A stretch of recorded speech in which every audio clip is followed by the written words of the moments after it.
What's good, you guys? You know who it is, man. It's your boy, Mr. Relentless Lex, and I'm back like I never left this mother. Yes, Sirski. Hello, somebody. All right, so, man, you guys, we got Nick Cannon speaking of Diddy wild party scenes as he was a teenager. And the photos got leaked. Nick Cannon, he admitted it on the Breakfast Club interview. He said he used to be at the Diddy parties. So apparently, it was some photos taken, and now they got leaked on the internet. That's crazy. But that's what we're here for. Spicy. Not Nick Cannon snitching on himself and admitting to attending Diddy's parties when he was just a teenager. Girl, say what now? It's super weird that Nick would come all out to admit this in a time when everyone else is desperate to distance themselves from Diddy and his parties because they're scared of getting hit with RICO charges or getting tied to his trafficking charges for obvious reasons. But that's not all, because the streets are now saying that not only did Nick attend those parties, but he was allegedly victimized by Diddy and Jamie Foxx when he was just a teenager. What? And why on earth does he keep defending Diddy even after all his alleged crimes? Let's talk about this. All right, so Nick Cannon had folks side-eyeing him hard after his initial comments about the Diddy allegations. Like, he straight up said he felt obliged to defend Diddy. This whole thing popped up again from an old interview on his show, Council Culture, where he was chatting with Iyanla Vanzant about the situation. Now, to be fair, Nick did mention he feels bad for Cassie and is praying for her, but when it came to actually condemning Diddy's actions, he was really hesitant. He basically said it's tough for him to say anything bad about Diddy because they're cool like that. I find difficulty in when I'm asked about people that I know about. It was either Breakfast Club or Angela Yee or something, and they asked me about Puff, and I answered it as honestly as I knew how to answer it. I know these people, they're not just public figures to me. So I have to almost do this dance about when it comes up, because just as much as I know Diddy, I know Cassie. I think what they brought up is like, I saw that, I kind of was saying, I'm praying for Cassie, trying to find the high frequency in knowing the story, knowing the right thing to talk about. I was like, this is someone who was hurt, who was victimized. But then when this question goes a little bit further, like, so what about Puff? It's like, I don't know how to feel about that. It goes without saying that this rubbed a lot of people the wrong way.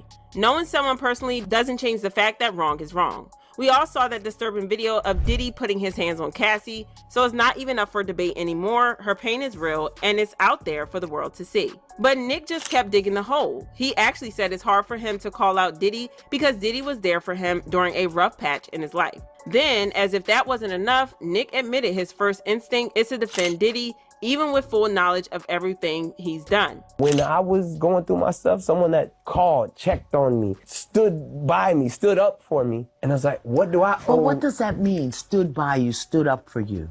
Well, when no one else would protect me, or whether it's Puffy or whoever, you want to be their brother first, not their PR agent. But as a friend and as a brother, I want to defend. But that's not your job. It's not my job. So your advice to me is sometimes you just say, I'm going to reserve comment. That is my brother, and I'm going to reserve comment. So that goes back to what this is all about, healing in the public eye.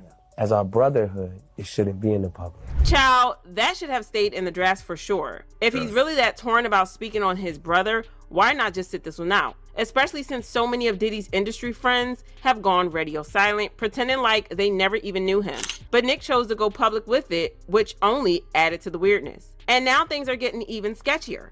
There are rumors swirling that Nick went through some seriously dark stuff when he was younger and trying to make a name for himself in both music and comedy. And guess who's being mentioned in this mess?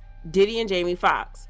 Word on the streets is that before Nick blew up, he crossed paths with Jamie, who took him under his wing, inviting him to crash at his place. In one interview, Jamie even mentioned how he used to film all of Diddy's wild parties and You know one thing about Hollywood, well, Hollyweird, it seems like all the young actors and celebrities, the artists, when they were younger, they always end up sleeping on somebody's couch in Hollywood.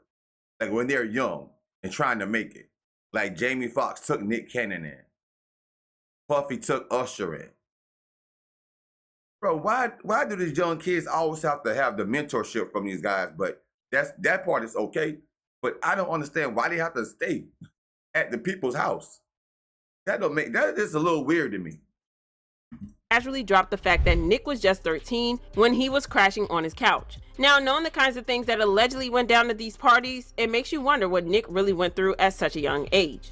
I would show up to the party in my little town car. This town, you know, I grabbed me a town car so I could skirt. Puff the SUVs and the Bentleys, the whole night. He get out. I get out too with a camera. The big Canon, like, yo, Puff, I should document this, right? Yo, what's up, Playboy? what you talking about? I said, no, I should get this, man. You, Fonz, the whole nine. He says, yeah, let him through. Excuse me. So I get the, but at that time, it wasn't like the little camera y'all got in. It was the big intrusive Canon. I had a battery pack. Hold on, man. Let me change the pack. Put my light on here. Do that again, Puff. Do that again. I missed that one. Do that again. Put the pack. So I started following him. Wow. So I followed him the whole time. I remember watching Puff at the Beverly Hills Hotel. I'm filming this. And it's a pool party that is ridiculous, man. All of a sudden I get this, and then I flip the camera this way. There's Demi Moore and some young dude. I don't know who the dude is. So I said, Puff, who that? Oh, that's the young cat. I asked him question. I said, cool. So I asked Demi Moore. I said, is it cool if I? She said, sure, whatever. it was probably a wild night. Sure. So I watched when they first, got together. So what happened was, I'm following Puff, and his parties were like amazing. What you benefited from it? Nick Cannon used to sleep on my couch. Wow. 13 years old. He'd be in one part of the house. He'd be like, nigga, go back in there. You can't come in here. What is it with these grown men always inviting young male stars? That's what I'm saying.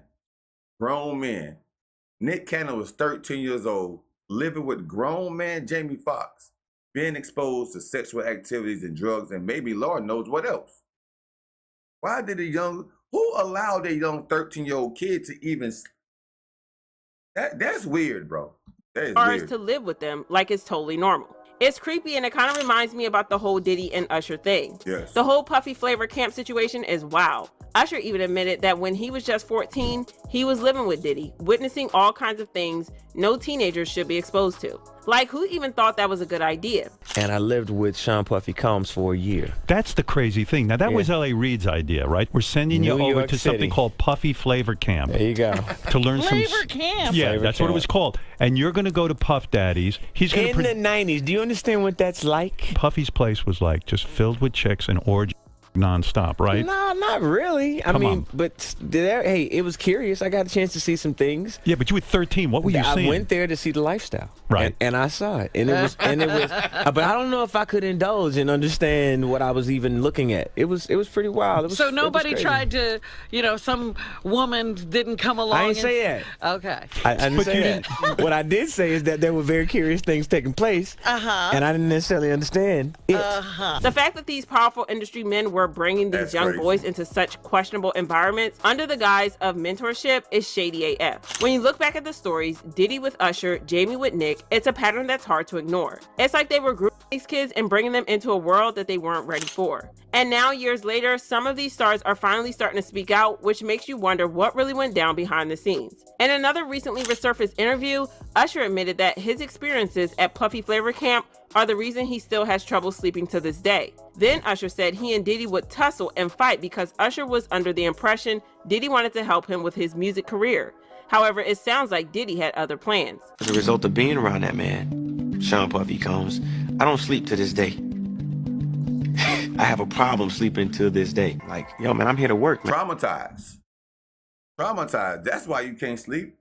Puffy was playing with your boy parts. Usher. So you having nightmares, man. You need to seek some therapy, bro. If you haven't been to therapy, you need therapy, bro. Man, I ain't sang in a week. I'm 13 years old, and I'm telling him, look, you're going to put me in the studio, man. You got Biggie Smalls in there. You got Craig Mack in there. I'm not here to party with you. I don't want to go to the clubs. Matter of fact, I'm too young to even be in here. Why you got me in clubs? We would fight. We would tussle. But after all those allegations against Diddy, complete with receipts and that footage of him getting physical with Cassie, Usher suddenly did a full 180 and started praising Puffy Flavor Camp, saying it was the best thing that ever happened to him. I think I don't think I would be the artist that I am today without the experiences that I had in New York City. You know what I'm saying? But so great to have had those experiences because, one, I didn't have a big brother and my dad wasn't there in my life as a kid. So all these experiences just readied me for life. So greater than just being an artist, that man helped me understand life. He helped me understand what it was to be an artist. He helped me understand what it was to be passionate about something. He helped me understand culture. He helped me understand business on a different level because I'm seeing him go from his independence to then becoming Puff Daddy. You know what I'm saying? And I got a front row seat looking at that. Thank God that I had that experience. You know what I'm saying? It's almost like Usher's trying to rewrite history now that Diddy's getting dragged through the mud. But let's be real, Usher's original story didn't exactly paint Flavor Camp in the best light. He was talking about being exposed to a whole lot of stuff that a 14-year-old had no business seeing. So for him to now say it was some kind of life-changing positive experience, I don't know, it just feels off. Maybe he's trying to distance himself from the drama or there's pressure from behind the scenes. The way Nick Cannon is acting all defensive about Diddy and refusing to outright condemn his actions is really starting to remind people of Usher's about face. And with fans speculating that Nick might have been victimized by Diddy, Jamie Foxx and other industry men who were part of that circle back in the day, it's no surprise people are raising eyebrows. I mean, the pattern is too familiar. These young stars get pulled into these shady situations, and years later, their behavior starts to look more like a cry for help. Now, folks are starting to connect the dots between Nick's rumored trauma and some of his more questionable choices, especially his relationships with women and the fact that he has 12 kids by different women. Fans are wondering if all of that is a reflection of the emotional scars he might be carrying from what went down when he was younger. It's like there's this unspoken trauma that keeps bubbling up in the form of self-destructive behavior. And honestly, if the rumors are true, it's heartbreaking because it would mean that Nick, just like so many others, never really got the chance to heal from whatever went down behind closed doors. I got more baby mamas than Lord knows how everything is still coming. I'm like a seahorse out here. That's just the way I'm procreating. But it looks like Nick is pretty proud of his friendship with Diddy because he recently doubled down on his claims about attending Diddy's wild parties, talking about how much he loved them. I've even been at one when I was a kid, like 16, 17, standing outside. Nick. Yeah. This one. Come on. Yeah, I live my truth. Everybody gets scared to talk because they probably got something to hide. I ain't got nothing to hide. I don't have nothing to hide. I was in there Harlem shaking, doing all of that stuff, but it wasn't, come on, whatever. There that we are classifying a good party with a freak off. I just think it's hilarious. Who was drinking brown dot Ciroc? Let us know. That brown dot Ciroc. But see, that's the thing. I don't drink. I don't do. So I was like, I don't know all that. You was in a Diddy party sober? I'm in my life sober. I've never been drunk in my life. However, fans think that he's being kind of insensitive, considering how messed up the Diddy situation is, especially for the victims who have to relive their trauma all over again. Fans commented, it's given Puffy Flavor Camp alumni. He is letting his subconscious speak. Nick is living a very raggedy and reckless life. He has no moral compass and something is very off with him. This man has lupus and he's very sickly but continues to make babies. Help make it make sense. As I side-eye him, something is way off about this guy. People jokingly talk about all the kids that he has, but what's really going on with him? And I've heard several folks say he was actually sleeping on Diddy's couch at one point when he was a teenager. Hearing all we've heard about Diddy is scary thinking what possibly happened to him. But do y'all think that Nick was victimized or did he just love the parties? Drop your thoughts in the comments. Man, Nick was victimized. Excuse me. Nick was victimized. That's why he's taking up for Puffy. Puffy done touched Nick somehow, some way. He done Nick done been on Jamie couch. Nick done been on Puffy couch. And a teenager, they been passing Nick around. That's why Nick feeling like, he don't want to say too much about the Diddy situation. But that's crazy. Because you gotta look at it for what it is, my boy, Nick. Look at it. The proof is in the pudding. The proof is in the pudding. You're in what you call denial. You need some therapy, man. You need some therapy. That's crazy. Where were the parents, bro? Where's the Justin Bieber, Usher, Nick Cannon? Where is when these kids go live with these older celebrity guys and sleep on their couch?